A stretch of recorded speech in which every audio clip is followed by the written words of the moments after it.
Buen día, alumnos del Centro de Estudios Lerdo Contemporáneo. Nuevamente los saluda su profesor Jonathan Ramírez, impartiéndole la materia de Historia Universal Contemporánea. El día de hoy vamos a ver el tema de Guerra de Corea. Bueno, nos dice, fue una guerra en la que participaron Estados Unidos y la entonces URSS de manera indirecta. Corea había sido desde 1910 una península ocupada por el poderío japonés. Este país era objeto de una posible colonización japonesa, al menos ya estaban invadidos militarmente por ellos. En este primer punto vamos a analizar pues que después de las bombas tanto de Hiroshima y Nagasaki, pues tenían que estar más preparados y tenían que estar prevenidos de otro ataque que pudiera surgir. En este caso pues vemos cómo pudo haber un dominio de colonización japonesa para el entonces Corea, pero vemos que de igual forma pues militarmente ya estaban siendo gobernados.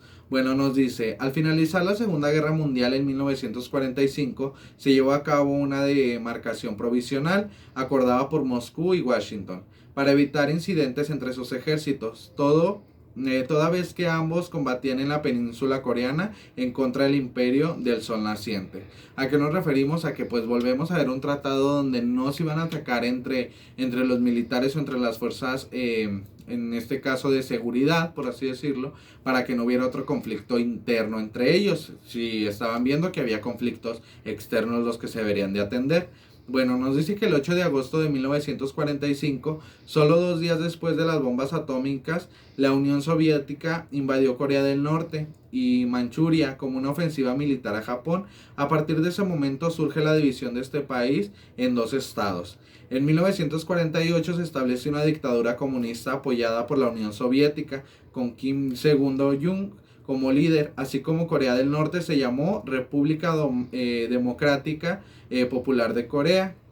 Y con el triunfo de la Revolución Comunista China, esta también apoyó a los norcoreanos, mientras que Corea del Sur se llamó República de Corea y su líder Syngman Rhee, quien tendría el apoyo de los Estados Unidos. ¿A qué nos referimos? A que nuevamente vemos este conflicto que pues ya de tantas características que lo hemos visto después de la guerra, el cómo Estados Unidos y los países intervinientes en la URSS están nuevamente interviniendo ante este conflicto entre Corea. Vemos la división de ambos, vemos los líderes que domina cada uno, vemos la demarcación política, vemos la estratificación militar que hay entre ellos. ¿Por qué? Pues estamos viendo tanto invasores de otros países para las fuerzas militares, como el miedo y el temor que pudo haber existido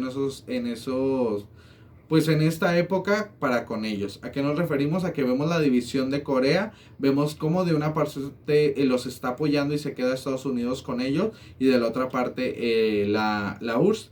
Bueno, nos dice que el 25 de abril de 1950 las tropas de Corea del Norte invadieron Corea del Sur, provocando una reacción inmediata a los estadounidenses, quienes pidieron la intervención de las Naciones Unidas y su Consejo de Seguridad. ¿A qué nos referimos? A que pues aquí Estados Unidos como que pide una explicación o una intervención tanto de las Naciones Unidas o de la ONU, como ya le habíamos hecho mención, lo de la Organización de las Naciones Unidas. Yo les había explicado pues que es un intermediario entre todos los países para decir cuándo se puede atacar a uno, cuando se le puede llegar a declarar la guerra al mismo, porque deben de existir fundamentos. No puedes llegar a atacar a un país así como así porque se te dio la gana o porque no tuvo un buen gesto contigo o etcétera. En este caso nos estamos viendo como Estados Unidos pues primero pide una explicación o una intervención de las Naciones Unidas antes de tomar una decisión que podría afectar nuevamente tanto a diferentes países como al mundo.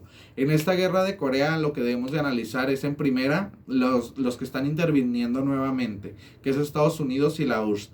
Ver cómo estaban siendo gobernados en aquel entonces Corea, el cómo estaban siendo dominados por la fuerza militar japonesa, y debemos de tomar también en cuenta la división y el cómo se llamó cada uno, como lo vemos en la República Democrática Popular de Corea, y en la otra que se llamó República de Corea. En este caso debemos de ver tanto cómo uno se queda con Estados Unidos y el otro cómo se queda con la URSS. Pues vemos que a lo mejor hace 5 años todavía no eran relaciones, por más que estuvieran cercas, pues como lo es China, Corea, bueno, ya la división de Corea y Japón después, vemos la estratificación que aún existía y el cómo estaba afectando a los mismos. Esto es un poco de la guerra coreana que posteriormente estaremos analizando y haciendo preguntas en la plataforma Zoom. Bueno, las actividades que vamos a desarrollar igual que el día de ayer, la primera y la segunda, es que analices el video y tomes anotaciones de las diapositivas que te estoy presentando. La tercera actividad es realizar un mapa sobre China, Corea del Norte y Corea del Sur, donde adentro del mapa añadas información acerca del tema. La cuarta actividad es responde a las siguientes dos preguntas. ¿Cuál fue el papel de China, la URSS y los Estados Unidos de América? ¿Cómo intervinieron cada uno de estos países en el conflicto armado que nos ocupa? Pues que nos estamos refiriendo a la guerra de Corea. Estas son las dos preguntas que igual vas a tener que anotar y desarrollar en tu cuaderno. Recuerda que se están evaluando de 1 a 10 tus trabajos, así que ponle mucho empeño y por favor cuida mucho tu caligrafía. Recuerda que es un momento para estar en casa. Estas fueron las 2 clases de esta semana. Espero que te encuentres bien y nos vemos la semana que entra.